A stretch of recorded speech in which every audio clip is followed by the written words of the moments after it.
শীতকালে বিছানা ছেড়ে ওঠা আর যুদ্ধ জয় করার সমানই ব্যাপার। তবুও কোনো রকমে ৯টা-১০টার সময় বিছানার মায়া ত্যাগ করে ফ্রেশ হয়ে একটু কর্নফ্লেক্স খেয়ে নিয়েছি আর তার সঙ্গে একটু বাগানে ঘুরে বেড়াচ্ছিলাম।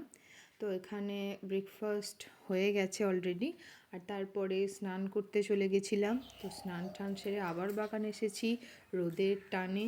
আর এই যে বাগানের চারিদিকে গাছপালা দেখছি আর নিজের ছায়ার সঙ্গেই নিজে খেলা করছি। তারপর ভাত খেতে বসে আর এদিকে ভাইকে জ্বালানোটা তো আমার ইউনিভার্সাল দায়িত্ব।